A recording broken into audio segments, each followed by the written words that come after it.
अतिशय सुंदर भन्नाट भन्नाट एक नंबर चकचकीत यायला लागतंय खायला लागतंय बघ.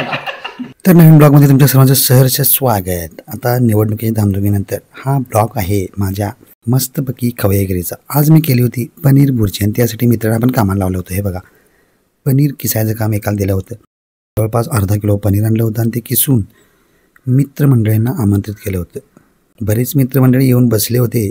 इलेक्शननंतरच्या गप्पा सुरू होत्या. त्यानंतर काही जण येत होते आणि मी बेत आखला होता पनीर बुर्जीचा.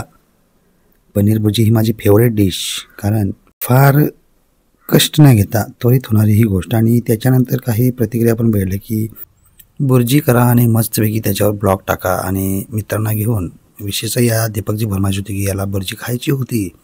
ठीक आहे म्हटलं, मस्तपैकी बुर्जी करूया.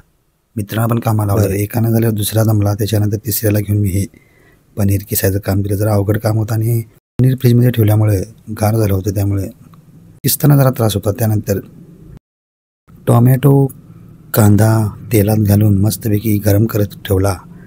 त्यात मसाला घातला, जिरे मोहरी वगैरे, आणि मस्तपैकी ती गरम करत ठेवत असताना जरा ब्लॉगिंगसाठी कॅमेरा धरला आणि त्याच्यानंतर त्यात टाकलं पनीर किसलेलं पनीर त्यात टाकलं आणि मस्तपैकी त्याला दिला तडका. आणि तडका दिल्यानंतर जरा पाणी वाढवलं. आणि हे बघा, कारण पाणी का वाढवलं, कारण आमटी दुसरी नव्हती ना, मला बुर्जी करायची होती. पण त्यात पाणी वाढवून मी पनीरची आमटीच केली असं समजा.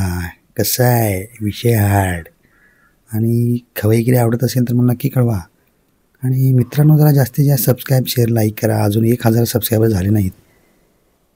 मला जर आवडत असतील आणि जास्तीत जास्त शेअर सबस्क्राईब लाईक.